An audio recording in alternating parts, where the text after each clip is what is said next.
en el seno venoso. ¿Ya? Ahora, hay otras especies como por ejemplo los anfibios que son tricamerales, donde tienen dos atrios y tienen un ventrículo. ¿No? O por ejemplo ya en especies más arriba en la escala zoológica, como ocurre por ejemplo con los mamíferos, las aves, ciertos reptiles, ¿no? Es tetracameral, tiene 4 cámaras, 2 atrios y 2 ventrículos, ¿no? Le permite poder ejercer una función que ha sido más adaptativa, porque en el tiempo esto ha ido evolucionando, como ustedes saben, por zoología, ¿no?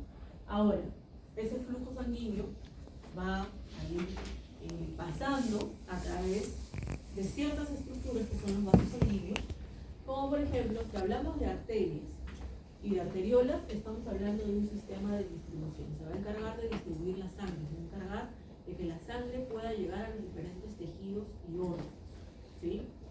Tenemos a los capilares, que ya dijimos que es el sistema de difusión, que es ahí donde se va a dar el intercambio gaseoso alveolar o pulmonar, en el caso de si estamos hablando de las vías respiratorias, o a nivel tisular, si hablamos de todos los otros tejidos y todos los otros órganos, ¿sí?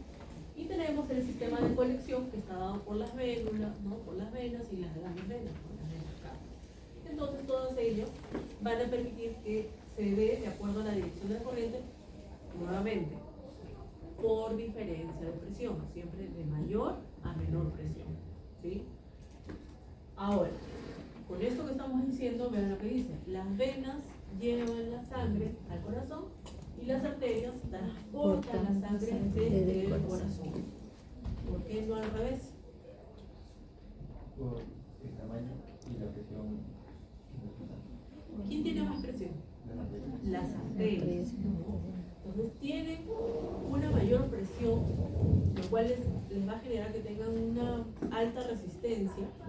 Una mayor resistencia, y además el tema está en su estructura. Acuérdense que las arterias tienen mayor, correcto, tienen una capa gruesa de músculo liso, ¿sí? El músculo liso, y que además tiene fibras elásticas, fibras reticulares, fibras colágeno, que les da esa capacidad de poder expandirse, distenderse y luego regresar a su posición original, ¿sí? Por eso el flujo a nivel arterial es pulsátil. Por eso cuando tomamos el pulso en un paciente o nosotros, es en las arterias, justamente. Es lo que permite que nosotros podamos detectar ese momento en que las arterias están distendiendo, ¿sí? Creo que van a tener una práctica también con la profesora Fernanda, si es que ya no la tuvieron, ¿no? En donde van a tener que tomar el pulso, me parece, no sé si en ustedes o en pacientes cariños que ustedes pero lo mismo, ¿no? Igualito van a detectar. Ahora, bueno, aquí en el caso de los peces, algo así a grandes rasgos, como les dije, es que vamos a encontrar un atrio, un ventrículo, encontramos un seno venoso, y el seno venoso es muy característico, que es el que va a estar recibiendo la sangre desoxigenada, ¿sí? Poco oxigenada.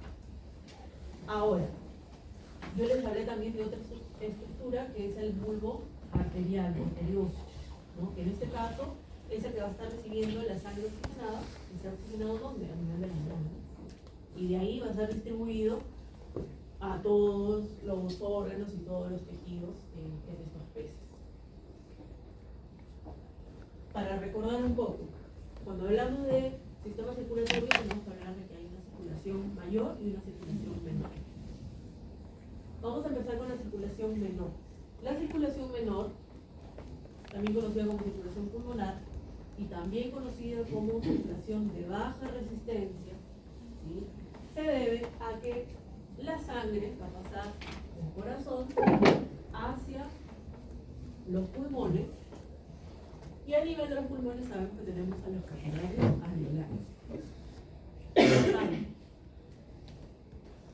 Los alveolos, los pulmones, al tener un origen bien parenquimatoso, entonces ofrecen poca resistencia en cuanto a los tejidos muy, digamos, no tan sólidos, ¿sí? Por la misma forma que tienen. Entonces, ofrece baja resistencia al paso de la sangre. Lo mismo que los capilares, es por eso que se puede realizar ahí un buen intercambio, ¿sí?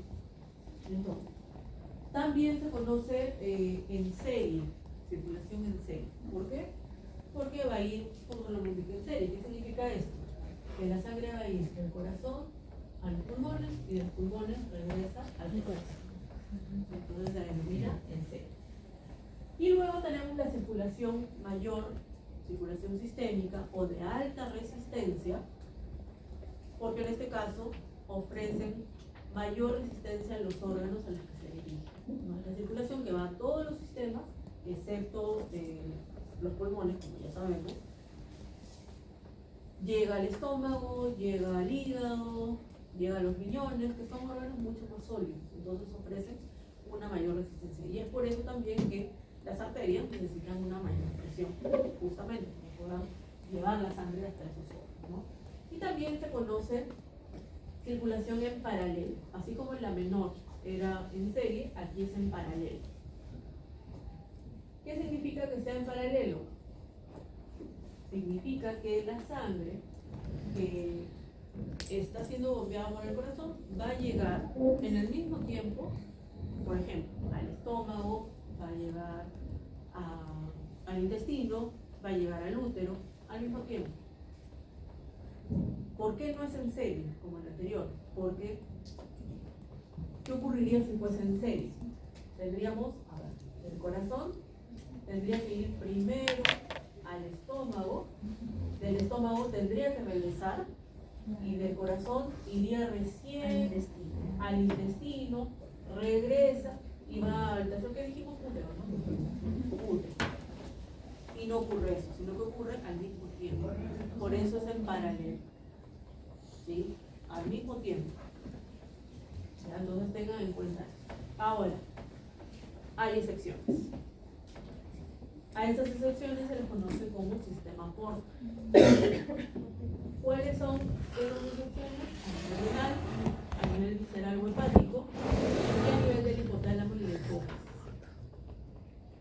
A nivel renal, es justo lo que venía hablando con el señor evangelista sobre su tema de investigación, que ustedes saben que en la nefrona tenemos el glomérulo, ¿no? Y en el glomérulo sabemos que tenemos, vamos a suponer que es el glomérulo, tenemos a la arteriola aferente, ¿sí? Que hace que llegue la sangre, se distribuye en los capilares glomerulares, y ustedes saben que luego de los capilares vienen las venas, pero en este caso no ocurre eso, sino que tenemos a la arteriola eferente y se continúa con una red de capilares que son los capilares peritubulares, ¿sí? Que es una red donde tenemos varios capilares que van en paralelo al asa de Henle y se conoce como la basa recta. Y luego de la basa recta, ahí sí recién se continúa con la parte de las venas. Recién. Entonces hay una circulación especial. ¿Ya? Ahora, la visceral se refiere a la hepática. Y en el caso de el hígado, acuérdense que va a recibir sangre desde la arteria hepática que le va a proveer el oxígeno, pero también le llega sangre desde otro lecho vascular. ¿Cuál sería? Anatomía.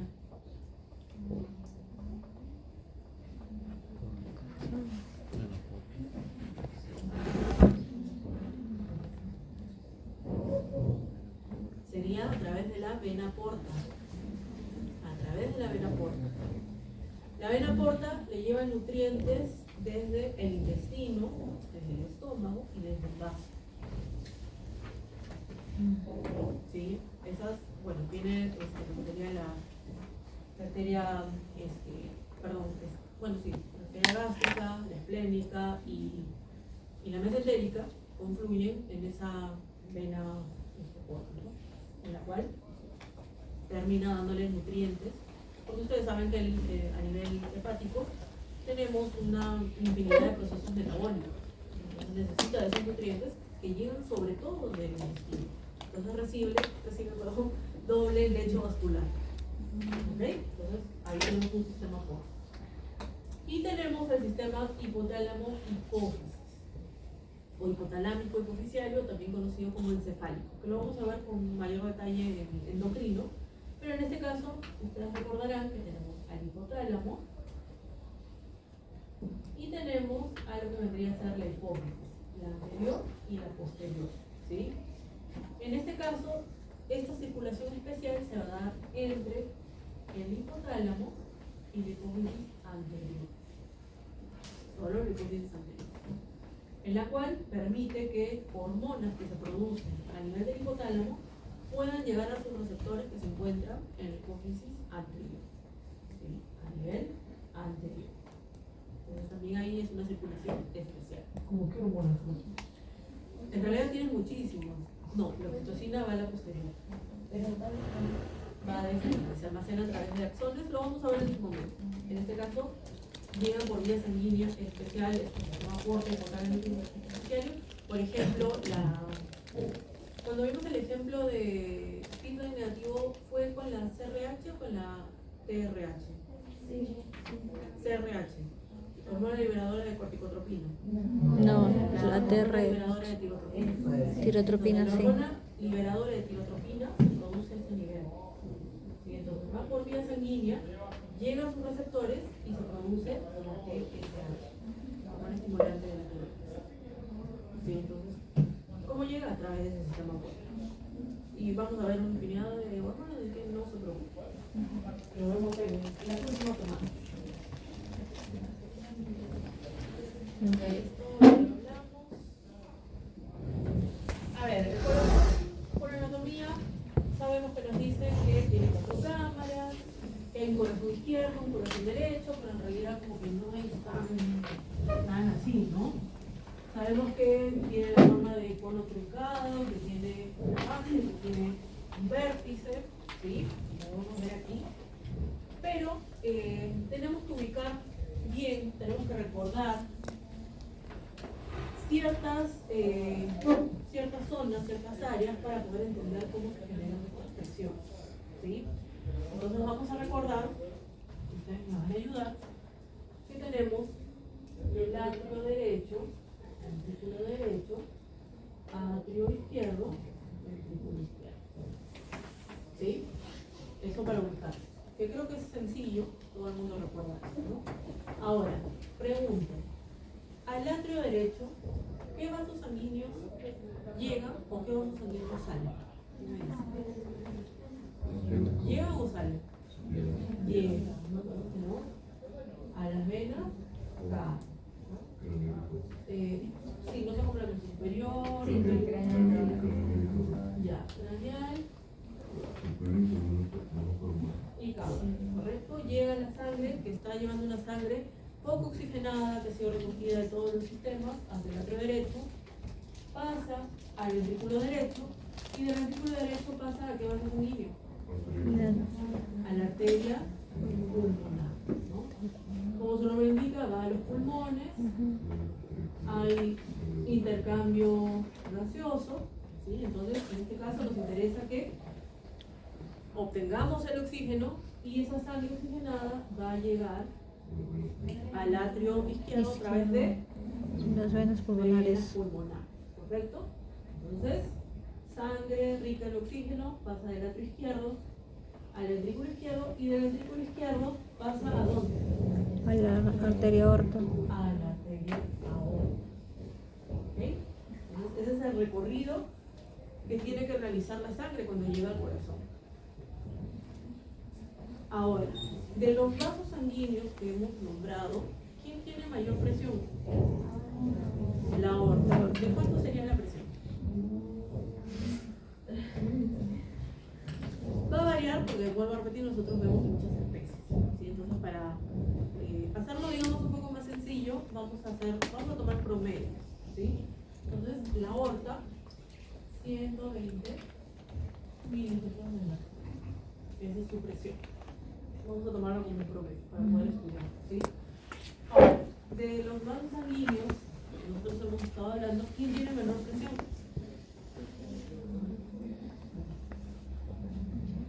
De los vasos ¿Quién sanguíneos. tiene de todo lo que hemos hablado menor presión?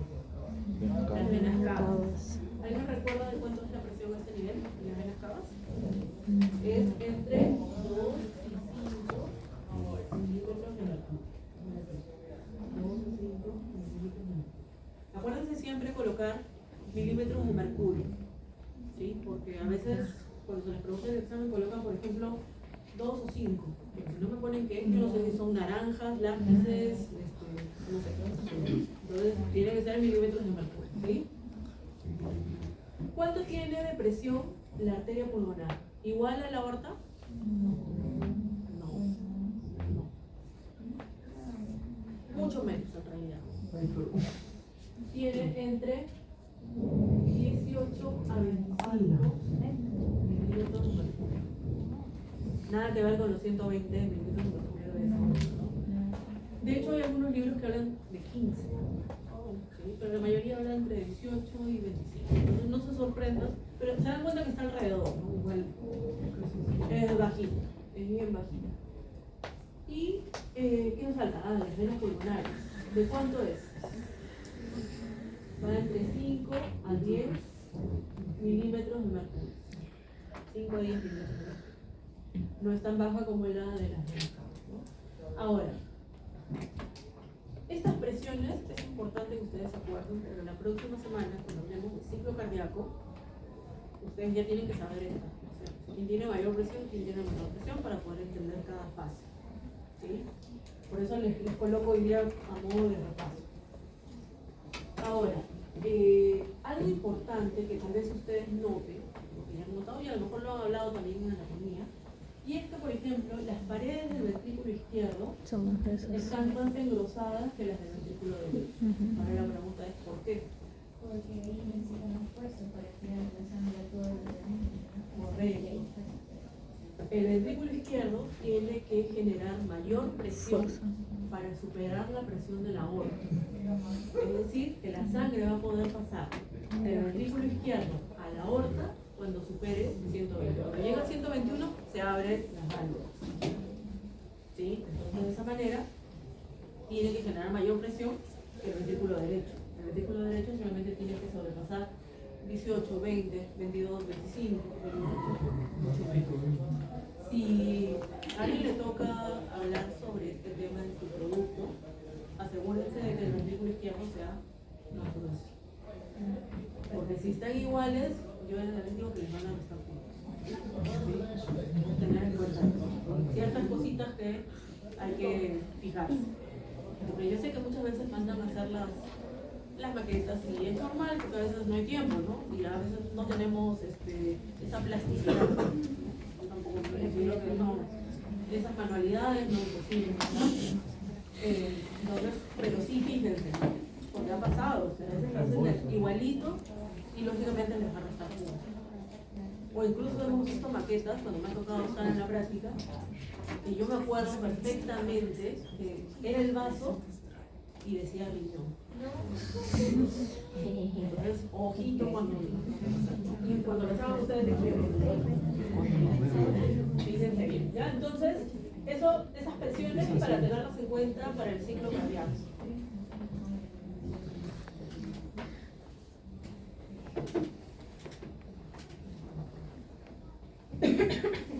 ¿Puedo pasar la diapo? Sí. Ahora, histológicamente, vamos a encontrar también capas. Tenemos primero al pericardio, miocardio y endocardio.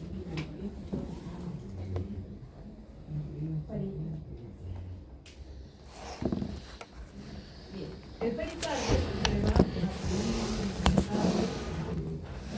fibroso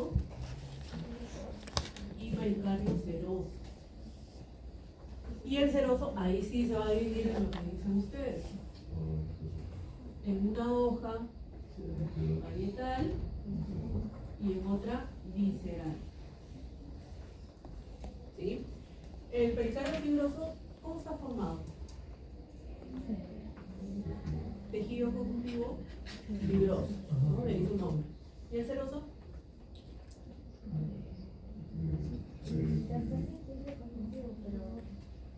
Puede haber tejido conjuntivo laxo, pero también hay tejido epitelial. Sí. ¿Ok? Ahora, entre las hojas parietal y visceral encontramos un líquido, que es el líquido, por aquí, Líquido pericárdico. Ese líquido pericárdico actúa como un lubricante. Tengan en cuenta que el corazón, al generar el bombeo, se contrae y se relaja. ¿Sí? Se contrae, se relaja, se contrae y se relaja. Entonces, esa bolsita que es el pericardio, entre esas dos hojas, parietal y visceral, tiene ese líquido pericárdico que actúa como un lubricante. Es lo que permite que justamente pueda regresar a su función. Mira, imagínense si no hubiese ese líquido. Si fuese totalmente seco, terminaría rompiendo. ¿Sí? Entonces, para eso está, esa es su función. Ahora, en el caso del miocardio, aquí vamos a encontrar músculo, enteramente músculo, ¿no? Músculo cardíaco, donde vamos a encontrar a los discos intercalares. Muy bien. Sí. ¿A través de qué? A través de esas señales GAP, lo cual hace que vaya a funcionar como un principio, es lo que permite que pueda contraerse en conjunto y relajarse en conjunto. ¿Sí? A través de esas señales que se transmiten a través de estas señales químicas.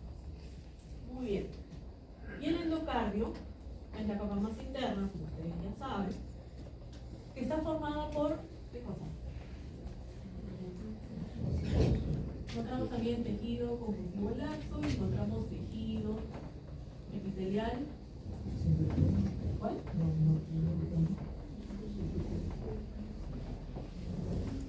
¿Cuál? Plano. Y se continúa con lo que vendrían a ser las válvulas. Y se continúa con quién? Con el endotelio de los vasos sanguíneos. ¿Sí? Muy bien, entonces ya estamos ubicando, ya lo hemos visto anatómicamente, lo estamos viendo histológicamente también. Y vamos a ver qué más tenemos. Tenemos las propiedades. ¿Y la fibra de con qué se entró dentro de la miocardio? Miocardio. Ahorita vamos a hablar de las fibras de Purkinje, no se desesperen que va a tocar hablar de eso. Veo aquí las propiedades.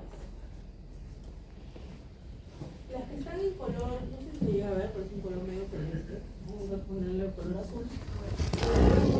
Contractilidad, excitabilidad y relajación son propiedades que también las vamos a encontrar en el músculo esquelético. ¿Sí? Y aquí vamos a encontrar dos propiedades más, que vendría a ser el automatismo, también conocido como cronotropía o cronotropismo. ¿Sí? Cronotropía o cronotropismo, que significa que el músculo cardíaco tiene la capacidad de poder generar su propio estímulo, tiene la capacidad de generar sus propias despolarizaciones, tiene la capacidad de poder generar su propio potencial de acción, tiene la capacidad de poder generar sus propios latidos. Es por eso, ya esa práctica no se hace, pero hasta hace algunos años extraíamos el corazón de un sapito y lo colocábamos en una placa de Petri que tenía suero y ese corazón seguía latiendo. ¿Sí? Y eso se debe a que tiene automatismo. ¿Quiénes le proveen ese automatismo? Las células marcapaso. ¿Sí? Las células marcapaso son las que van a permitir que ese corazón pueda generar sus propias despolarizaciones, potenciales de acción, latidos. ¿Sí? Ahora, posiblemente, ya a partir de aquí, tanto en la teoría como en la práctica, van a empezar a escuchar, por ejemplo, cronotropismo positivo, cronotropismo negativo. ¿Qué significa esto? Cuando hablamos de automatismo, y como les dije, genera sus propios latidos cardíacos, quiere decir que genera su propia frecuencia cardíaca. ¿Sí? Entonces, vamos a suponer, esto es una suposición, ¿no? Que en un perro los latidos cardíacos en general, porque también vemos que hay muchas razas y eso va a ir variando, vamos a suponer de 80 a 120, ¿sí? Latidos por minuto. Si está por encima de 120, hablamos de cronotropismo positivo. Significa que tiene taquicardia, que su frecuencia cardíaca está aumentando. Si está por debajo de 80, hablamos de cronotropismo negativo. quiere decir que tiene bradicardia. ¿Sí? Entonces ustedes ya saben, hablando de cronotropía, se refiere a la frecuencia cardíaca.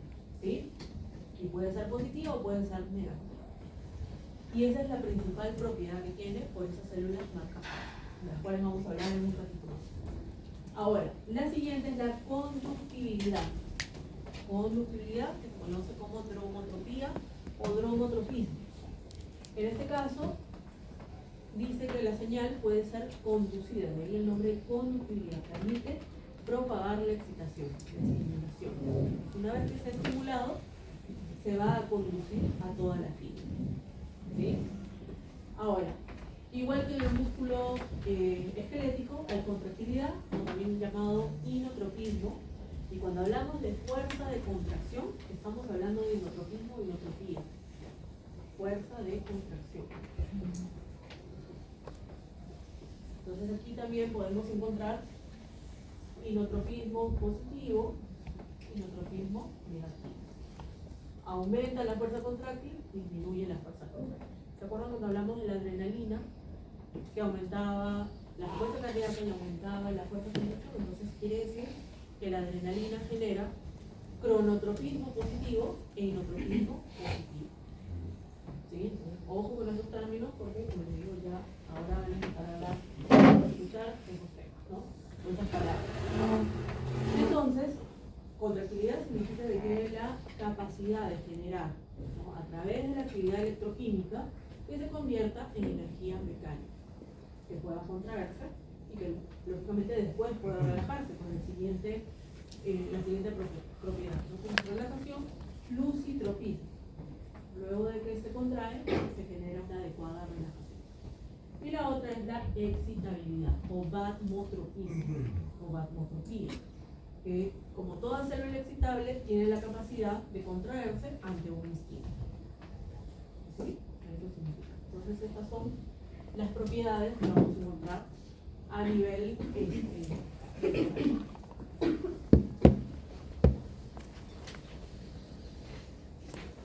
Ahora, tenemos el sistema de conducción. Ese sistema de conducción es muy importante porque es el que le va a dar el automatismo. ¿Sí? Vean lo que dice, que digamos que su función es generar el impulso eléctrico que pueda ser conducido a través de la excitación para que haya contracción. ¿Sí? Y lean lo que dice aquí, muy importante. El objetivo, producir una contracción prácticamente simultánea de todo el aparato contráctil cardíaco. Por eso yo les dije que funcionaba como un principio, gracias a las uniones GAP que permite que las señales puedan ser transmitidas. ¿Sí? Y ojo, que este sistema de éxito-conducción tiene un orden. ¿Qué significa esto? Que debe de seguir un trayecto. No puede empezar, son cuatro, como van a ver, son cuatro puntos importantes de este sistema. Y no puede ir desordenado, ¿no? Tiene que seguir un orden. Vamos a ver cuál es ese orden.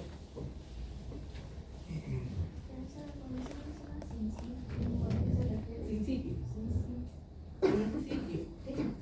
Principio por histología significa que las células funcionan como un conjunto, como si fuese una célula gigante. ¿Sí? Justamente por las señales eléctricas que se transmiten. Vean aquí. Tenemos a las células cardíacas contráctiles que representan el 99%, que son las células musculares, los cardiomiocitos, correcto. Las señales van a ir pasando a través de uniones GAP. Pero tenemos un 1% que está formada por los marcapasos, ¿no?, por las células especializadas. 1%. Pero ese 1% es fundamental porque son las que van a dar inicio a esta contracción. ¿Sí? Y vamos a ver cuáles son esos componentes. Bueno, aquí hay un poco de info que les va a importar. Ya dijimos tipos intercalares, muscular como sitio, fibras, acumulación seria. Acuérdense que estamos hablando aquí de músculo estriado, no esquelético, pero sí cardíaco. Hay mitocondrias numerosas, ¿no?, que proveen de energía. Y las uniones GAP son muy importantes. Y aquí tenemos este sistema de éxito-conducción, en la cual vamos a encontrar cuatro puntos importantes. El primero es el nodo sinusal. Luego tenemos el nodo atrioventricular. Luego tenemos el haz de His. Y cuarto tenemos a las fibras de Purkinje. ¿Sí? Son 4 puntos que, como les dije, tienen que ir en orden, porque se les pide en el examen que tengan que explicar este tema, ¿no? Tienen que empezar con el nodo sinusal y tienen que terminar con las fibras de Purkinje. No puede ser que empiecen con el haz de His, siguen con el nodo atrioventricular, fibra de Purkinje y terminen con el nodo sinusal, entonces significa que hay una patología, pero inimaginable, ¿no? Entonces, hay que tener cuidado con eso, que fisiológicamente tiene que ser orden. Entonces, el nodo sinusal se encuentra aquí donde podemos ver, dice sinoauricular, es otro nombre con el que se conoce, sinoatrial, sinoauricular o sinusal, más simple, sinusal, ¿sí? Ese nodo sinusal se encuentra en el atrio derecho, prácticamente en la desembocadura de las venas cavas, a ese nivel, ¿sí? Es esta célula marcapaso, esta célula especializada en la que va a... ¿Pregunta? Ah, ya, el lapicero. Es el que va a generar el potencial de acción, es el que va a iniciar este proceso de automatismo, ¿ya? Y va a pasar la información hacia el siguiente punto, que es el nodo atrioventricular, que se encuentra, como su nombre lo indica, en esa prácticamente unión de los atrios con los ventrículos. Se encuentra en donde vendrían a estar las válvulas, ¿sí? ¿Qué válvula sería aquí? Estamos hablando de la derecha. Tricúspide, ¿no? La atrioventricular, tricúspide, a ese nivel. Y continúa enviando la señal a través de las His, que se divide en 2 ramas. Rama derecha, rama izquierda. ¿Sí? Es la His. ¿Qué pasa? A través del septum ventricular, ¿no? Ahora, no se nota aquí muy bien lastimosamente, pero hay unas ramificaciones que son las famosas fibras de Purkinje, que son las que llevan la información ya a toda la parte muscular de los ventrículos. Como podemos ver aquí.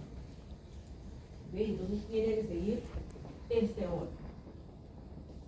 Bueno, este sistema es el que le va a brindar ese automatismo, esa capacidad de poder generar sus propios latidos cardíacos, ¿sí? Entonces, vamos a suponer que el nodo sinusal genera, vamos a ponerle 78 latidos por minuto, ¿sí?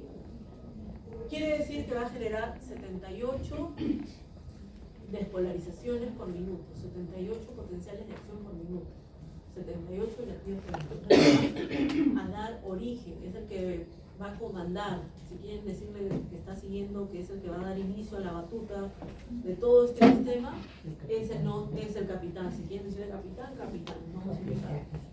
¿Sí? Entonces, esta información va a ser transmitida al nodo atrioventricular. Pero en el nodo atrioventricular ya no vamos a tener 78 latidos por minuto, sino que vamos a tener menos. ¿Por qué? Fíjense que habíamos dicho que se encuentra en esta parte que está en la unión del atrio y los ventrículos junto con las válvulas y que es fibrosa, es bastante fibrosa. Entonces eso hace que se retrase, ¿sí? A la hora de generar los potenciales. Entonces ya no tendremos 78 latidos por minuto, pero tendremos 60 latidos por minuto. ¿Sí? Ahora, a continuación pasa las de His. Y en el haz de His, esto va a seguir disminuyendo. ¿Por qué? Porque tengan en cuenta que aquí está pasando a través del septum, que es bastante muscular, ¿sí? Entonces también tiende a retrasar. Entonces ya no vamos a tener 60 latidos por minuto, tal vez tengamos 40 latidos por minuto. Y en las fibras de Purkinje, que tienen que hacer un mayor recorrido hacia todo lo que vendría a ser el músculo de los ventrículos, sigue cayendo, ya no tendremos 40, tendremos, no sé, 18 latidos por minuto. ¿Sí? Entonces, este nodo, este sistema, del citoconducción que inicia con el nodo sinusal, es importante que funcione de manera adecuada. Porque gracias a esto, como pueden ver, se generan los latidos cardíacos, se genera la frecuencia cardíaca. Ahora, ¿qué pasa si falla el nodo sinusal? ¿Habrá sistema de conducción? No. Sí habrá sistema de conducción. Solo que ahora el nuevo comandante va a ser el nodo atrioventricular. Pero aquí hay dos problemas. Uno, como ustedes dijeron, no, significa que el organismo no se adecua a este nuevo comandante y no funciona. ¿Sí? Y ahí está el problema. La otra es que sí, el cuerpo, el organismo se adecua y no pasa nada. Tal vez no sean 71, pero 60 todavía es compatible con la vida. ¿Sí? Entonces, en caso de que no se adecue, entonces ahí hay que hacer cirugía, y ustedes han escuchado seguramente, sobre todo en humanos, ya se está haciendo en perros también, pero en humanos es muy común, ¿no? Se dice, se ha colocado un marcapaso. Entonces, lo que se hace es colocarle un marcapaso para que ahora pueda dirigir estas despolarizaciones espontáneas. Ahora, vuelvo a repetir, si fallan los dos y pretendemos que las de His sea ahora el nuevo comandante, no va a poder ocurrir. ¿Por qué? Porque 40 latidos por minuto es incompatible. ¿Sí? Y ni que decir la fibra de Purkinje. Entonces, como les digo, el nodo atrioventricular puede ser el nuevo organizador, el que va a generar estas despolarizaciones espontáneas, pero si el organismo no se adecua, entonces necesita de más pasos artificiales. ¿Sí? Entonces, para tenerlo en cuenta. ¿Alguna duda sobre este sistema de conducción? No, solo en casos en que no funcione bien el nodo sinusal, solo en esos casos. Claro. Porque si no... Sí. Profesora, ¿en caso que se adecue es algo al azar o de por sí? Si el organismo responde, buena hora. Si no responde, ahí sí está claro. Es individual, es particular de cada individuo. Depende de cuánto haya sido su, digamos, su promedio de inicio. O sea, si está dentro de esos valores, si estamos hablando de humanos, todavía con 60 todavía puede realizar, puede adecuarse. Pero si está por debajo de 60 no. Por decirlo. También influye, por ejemplo, edad. ¿No? Depende de la edad. Si estamos hablando de una persona muy mayor, normalmente sus vasos sanguíneos son muy rígidos. Entonces tampoco ayuda que haya un buen bombeo en el corazón. No, rígido, las paredes, lo que se Hay varios factores en realidad. Los fumadores.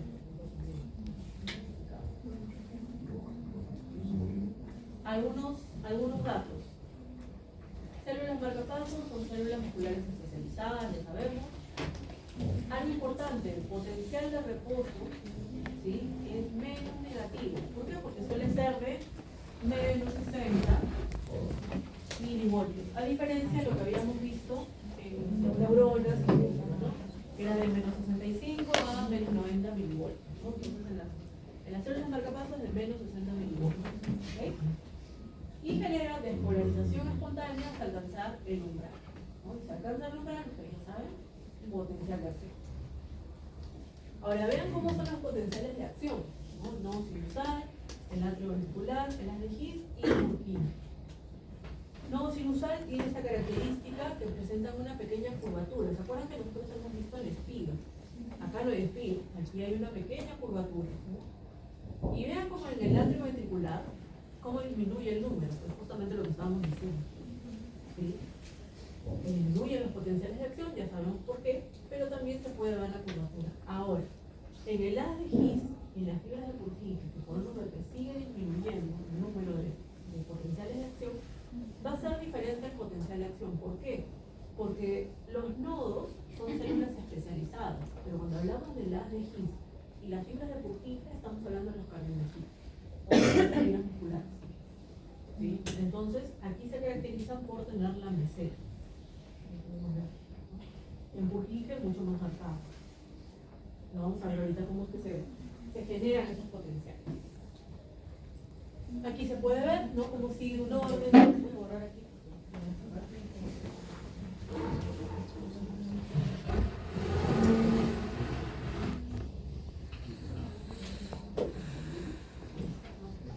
nodo sinusal, nodo atrioventricular, haz de Kiss y fibras de Purkinje. Tiene que ser que se va, así para que pueda funcionar. Ahora, ustedes ven aquí una ramita, ¿no?, que llega al atrio izquierdo. Eso significa que el primero en despolarizarse es el atrio izquierdo, a pesar de que el nodo está en el atrio derecho. ¿Sí? El primero no se llega porque en realidad es rapidísimo, parece que los dos se encontrarán al mismo tiempo, pero no, primero es el atrio izquierdo. ¿Sí? También ya lo hemos hablado, justamente lo hemos colocado con ejemplos allá. Pueden ver aquí la diferencia, no sé si se ve en verde, tenemos el potencial en espiga, una fibra nerviosa, y aquí tenemos la meseta que encontramos en el músculo cardíaco. Vamos a ver cómo se produce. Vamos a ver. Allá, para poder explicarles. Porque sí, aquí vamos a ver variaciones respecto a lo que nosotros ya conocemos, ¿no?, lo que ya hemos estudiado en estas primeras semanas.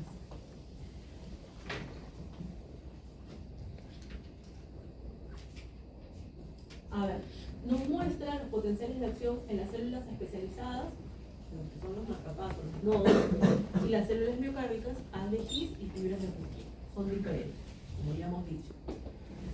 En el caso de las células especializadas, vamos a ver cómo se generan esos potenciales de acción. Sabemos que el potencial de membrana en reposo para las células especializadas dijimos que era menos negativo, menos 60 milivoltios. ¿Sí? Y aquí lo que vamos a ver es que se abren unos canales para el sodio, que se conocen como canales PANI, o canales divertidos en español. ¿Por qué canales PANI? ¿Por qué canales divertidos? Porque se abren de manera espontánea. Las personas que estudiaron esto dijeron debe ser divertido, donde colocaron el nombre, pero estos canales PANI significa que hay ingreso de sodio. Ingresan cargas positivas, por lo tanto va perdiendo esa electronegatividad, se abriga de manera ascendente. A continuación se abren canales de calcio T, canales de calcio transitorios. Eso significa que se abren solamente durante un rato, ¿sí? Por eso transitorios. Y aquí ingresa calcio. Siguen entrando cargas positivas, por lo tanto, sigue haciéndose menos electronegativo. Y a continuación vamos a tener un intercambiador, en donde vemos que hay ingreso de 3 de sodio y hay salida de 1 de calcio. Por lo tanto, con esa entrada de sodio va llegando al umbral, se hace menos electronegativo, ¿sí? Y a continuación se abren otros canales de calcio, que son los canales de calcio L, o lentos. ¿Qué significa esto? De lentos que se abren y se cierran lentamente. A eso se refiere. Por lo tanto, comienza a ingresar el calcio, ¿sí? Ingresa el calcio, vean, se hace electropositivo, llega a 30 milivoltios, y aquí debería de formarse ese pico, ¿no? En este caso, no ocurre eso porque se cierran lentamente. Se genera esta curvatura. Se inactiva y a continuación se abren los canales para el potasio. Se abre el potasio y comienza a hacerse electronegativo. El electronegativo llega a menos 60. Aquí la hiperpolarización puede ser mínima en realidad, porque ya prontamente se están abriendo otra vez los canales PANI. ¿Sí? ¿Para qué? Para dar inicio otra vez a que se pueda generar ese potencial. Ahora, a esta zona donde están los canales PANI, los canales de calcio T y el intercambiador de sodio y de calcio, se conoce como potencial marcapaso. Potencial marcapaso, potencial marcapaso. Se conoce con ese nombre. ¿Ok? ¿Alguna duda sobre cómo se genera este potencial de acción? ¿No? Pasamos al siguiente. En el caso de las células miocárdicas, su potencial de membrana de reposo ya no es de menos 60, sino es de menos 90 milivoltios. Y aquí lo que vamos a ver es que tenemos canales de sodio dependientes de voltaje. Entonces cuando llega a menos 65 milivoltios, ya está llegando prácticamente a su canal. Entonces ya ven todos los canales de sodio. ¿Sí? Aquí está sodio. Vean, esto se parece mucho al espiga, ¿sí o no? Llega a 30 milivoltios, se inactiva y a continuación se abren los canales de potasio. El potasio comienza a salir. Pero ¿qué ocurre? Que se están abriendo de manera lenta los canales N de calcio.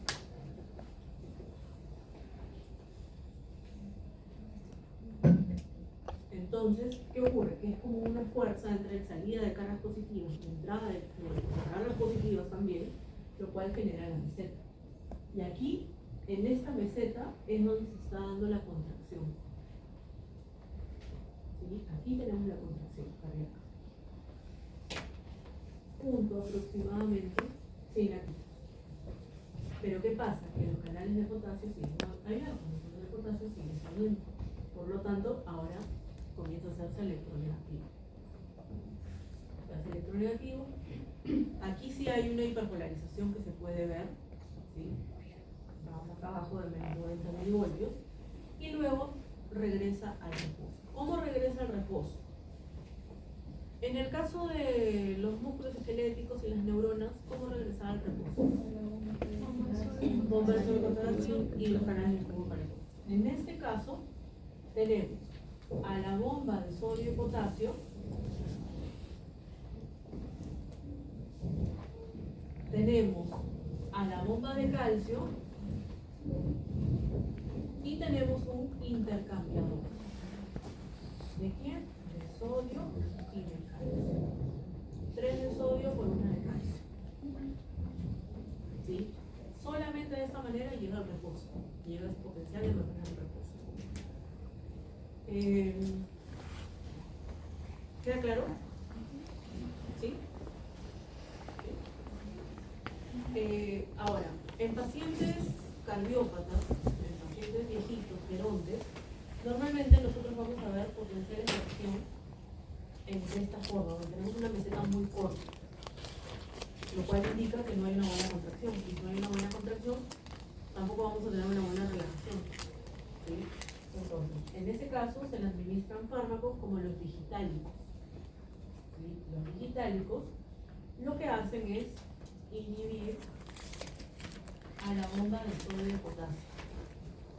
Por lo tanto, al inhibir a la bomba de potasio, significa que va a demorar en llegar al reposo. Por lo tanto, le da más tiempo a que pueda generar contracción, que podamos tener una mejor meseta.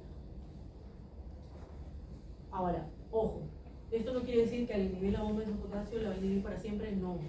Porque si no, imagínense, no va a estar contraído todo el rato. Sino que hace que demore su aparición. ¿Sí? Demora un poquito. Cuestión de, en realidad, de milisegundos, tampoco que es mucho tiempo. Pero sí le va a dar pie a que haya una mejor contracción. Y con mejor contracción, mejor relajación.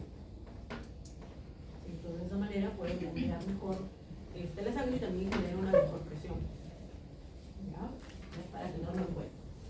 ¿Queda claro esto de los potenciales? ¿Sí? Continúo entonces.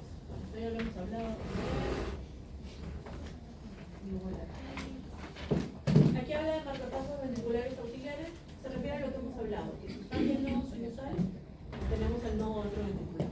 ¿Sí? Y puede ser que se adecue o no se adecue. ¿Sí? Ahora, vean lo que dice, también lo hemos dicho. Que este marcapasos, es decir, el ácido ventricular, es más lento.